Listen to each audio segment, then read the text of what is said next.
दिल्ली की जनता ने 2025 के विधानसभा चुनाव में भारतीय जनता पार्टी को 27 सालों बाद सत्ता सौंपी। लोगों को उम्मीद थी यह सरकार विकास, पारदर्शिता और जन कल्याण का नया दौर लाएगी, लेकिन सत्ता में आने के महज कुछ महीनों में ही बीजेपी सरकार ने अपने असली रंग दिखाने शुरू कर दिए हैं। एक के बाद एक जन विरोधी नीतियां, तुगलकी फरमान और जनता की मेहनत की कमाई पर डाका डालने वाली योजनाओं के साथ यह सरकार साबित कर रही है कि यह आम आदमी के लिए नहीं बल्कि कॉरपोरेट लॉबी और सत्ता के गलियारों में बैठे चंद लोगों के लिए काम कर रही है।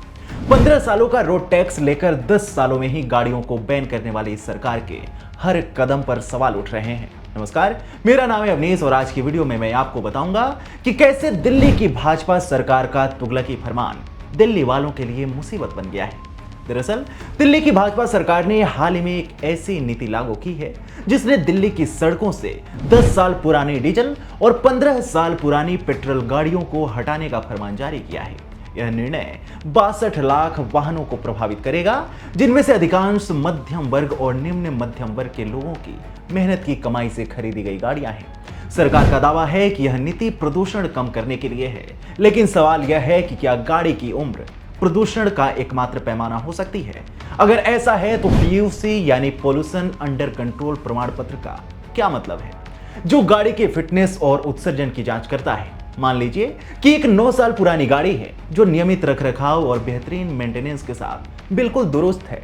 वह पीयूसी सर्टिफिकेट से लेकर सरकार द्वारा बताए गए सारे मानकों को पूरा करती है, फिर उसे क्यों जबरदस्ती स्क्रैप करवाया जाए। वहीं कई बार तो यह भी देखा गया है कि नई गाड़ियां भी प्रदूषण के मानकों को पूरा नहीं करती।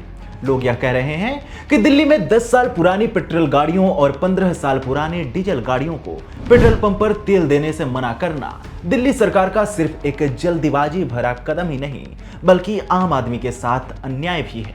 उनका कहना है कि अगर दिल्ली में 62 लाख गाड़ियों की आयु समाप्त हो गई है तो सरकार उन्हें एक साथ सीज क्यों नहीं कर रही? तो इसका जवाब साफ है कि सरकार के पास न तो संसाधन है और न ही इसे लेकर कोई बेहतर योजना है।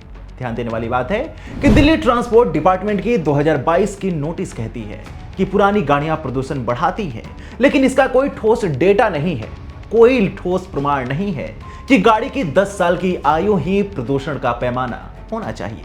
साइंस डायरेक्ट 2023 जैसे यूरोपीय अध्ययन यह बताते हैं कि वाहन की उम्र नहीं बल्कि उसका माइलेज और रखरखाव ही प्रदूषण का असली कारण है। भाजपा सरकार के इस फैसले को लेकर सरकार समर्थक लोगों ने भी सवाल खड़े किए हैं। राइट विंग के बड़े चेहरे अजीत भारती ने ट्वीट करते हुए लिखा कि आज सरकार गाड़ियों की आयु तय कर रही है, कल आपके घर में फ्रिज, एसी और कंप्यूटर की आयु तय करेगी। विज्ञान और शोध का हवाला देकर गाड़ी का प्रदूषण चेक करके कार्य करने की जगह कार की आयु तय कर रहे हैं। उन्होंने आगे लिखा, इस सड़क और पुल की आयु चेक नहीं करते, जो बनते ही छेद हो जा रही है। बिजली दिन में 10 बार कटेगी ताकि इन्वर्टर और बैटरी वालों का उद्योग बढ़ता रहे।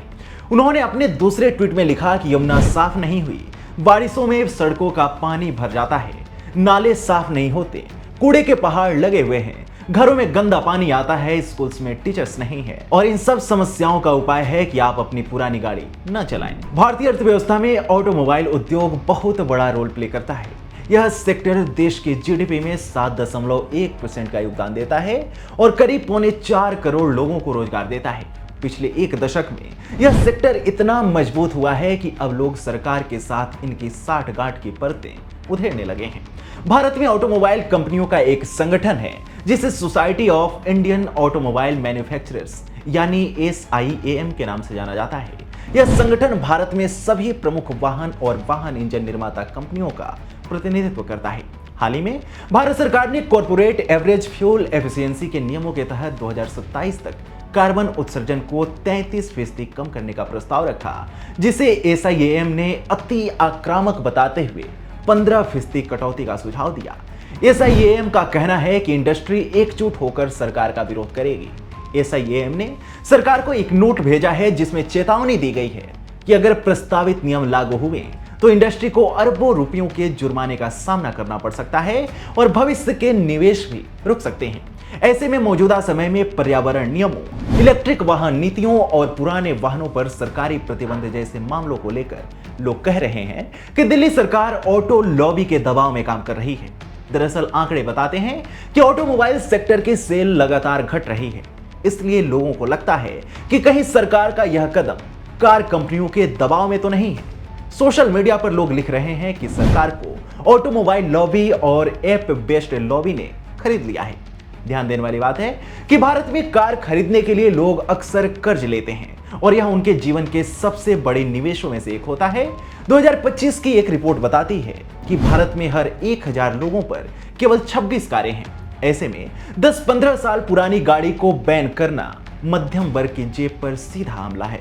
सोशल मीडिया पर लोग लिख रहे हैं कि एक तरफ सरकार मानती है कि भारत इतना भूखा नंगा देश है कि यहां 80 करोड़ लोगों को मुफ्त अनाज नहीं दोगे तो दिक्कत हो जाएगी। वहीं दूसरी तरफ सरकार यहां के लोगों को इतना अमीर भी मानती है कि ये लोग हर 10 साल में एक नई गाड़ी ले सकते हैं। लोग सरकार के इस फैसले पर हर तरह से सवाल उठा रहे हैं। चर्चा तो इस बात की भी हो रही है कि जब 50 से 60 साल पुराने फाइटर प्लेन चल सकते हैं, 30 साल पुराने यात्री विमान चल सकते हैं, फिर किस आधार पर 10 साल पुरानी कारों को सड़क से हटाया जा सकता है? अगर विमानों को फिटनेस सर्टिफिकेट मिल सकता है तो कारों को क्यों नहीं मिल सकता? इस पूरे मामले में सरकार की तैयारी का पर्दाफाश इन चीज से भी हो रहा है कि जब रोड टैक्स 15 सालों के लिए भरा जाता है तो वाहनों को पहले ही क्यों बंद किया जा रहा? सड़क परिवहन और राजमार्ग मंत्रालय की वेबसाइट के अनुसार टैक्स वाहन के प्रकार पर निर्भर करता है। गैर परिवहन वाहनों के लिए मोटर वाहन टैक्स एक बार में जीवन भर यानी 15 वर्ष के लिए लिया जाता है। 15 वर्षों के बाद रजिस्ट्रेशन के रिन्यूअल के दौरान 5 वर्षों के लिए टैक्स का भुगतान किया जा सकता है।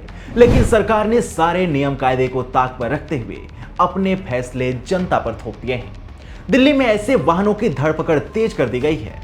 अगर कोई 4 पहिया वाहन नियमों का उल्लंघन करते हुए पाया जाता है तो उस पर 10,000 रुपये का जुर्माना लगाया जाएगा। वहीं 2 पहिया वाहन वाले अगर नियमों का उल्लंघन करते हैं तो उन पर 5,000 रुपये का जुर्माना लगेगा। इस पूरे मामले में दिल्ली सरकार सफाई दे रही है कि उन्होंने सुप्रीम कोर्ट के आदेश पर ऐसा फैसला लिया है। दरअसल सुप्रीम कोर्ट ने 29 अक्टूबर 2018 को एक अहम आदेश में एनजीटी यानी नेशनल ग्रीन ट्रिब्यूनल के आदेश पर अमल करने को कहा था। तब सुप्रीम कोर्ट ने 15 साल से ज्यादा पुरानी पेट्रोल गाड़ियों और 10 साल से ज्यादा पुरानी डीजल गाड़ियां चलाने पर रोक लगा दी थी। उसके बाद से केजरीवाल सरकार ने प्रदूषण कम करने को लेकर कुछ कदम जरूर उठाए, लेकिन यह नियम लागू नहीं हुआ। अब जैसे ही सरकार बदली है, सुप्रीम कोर्ट का हवाला देकर भाजपा सरकार की ओर से यह कदम उठाया गया है। सरकार कह रही है कि सुप्रीम कोर्ट का ऑर्डर है, अगर कोर्ट का ऑर्डर है तो सरकार अपील करे कि आखिर इस ऑर्डर का लॉजिक क्या है। प्रदूषण धुएं से हो रहा है या गाड़ी की आयु से हो रहा? लोग कह रहे हैं कि जो सरकार कोर्ट से यह तक नहीं पूछ पा रही वह स्पष्ट रूप से या तो मूर्ख मंडली द्वारा संचालित है या फिर किसी लॉबी के हाथों बिक चुकी है। पुराने मामलों पर नजर डालें तो सुप्रीम कोर्ट ने पराली जलाने पर नियंत्रण की बात कही थी, लेकिन सरकार ने कुछ नहीं किया और पराली आज भी जल रही है। सुप्रीम कोर्ट ने SC/ST एक्ट में संशोधन की बात कही थी, लेकिन मोदी सरकार ने नहीं किया। ऐसे में लोग यह भी कह रहे हैं कि सरकार कोर्ट के निर्णयों को तभी मानती है जब वो उसके पीछे छिप सके, और मौजूदा समय में दिल्ली सरकार यही कर रही है। बीजेपी सरकार के ये तुगलकी फरमान, चाहे वह 62 लाख गाड़ियों पर बैन हो, सर्ज प्राइसिंग हो, मुख्यमंत्री आवास पर लाखों का खर्च हो या दिल्ली की सड़कों की बदहाली हो, ये साबित करते हैं कि यह सरकार आम आदमी के लिए नहीं बल्कि कॉरपोरेट लॉबी और सत्ता के गलियारों में बैठे लोगों के लिए काम कर रही है। दिल्ली की जनता ने बीजेपी को विकास और पारदर्शिता की उम्मीद में चुना था, लेकिन ऐसा लग रहा है कि यह सरकार जनता की मेहनत की कमाई पर डाका डाल रही है। इस पूरे मसले पर आपकी क्या राय है, हमें कमेंट सेक्शन में जरूर बताएं। साथ ही वीडियो को लाइक करें और चैनल को सब्सक्राइब करें।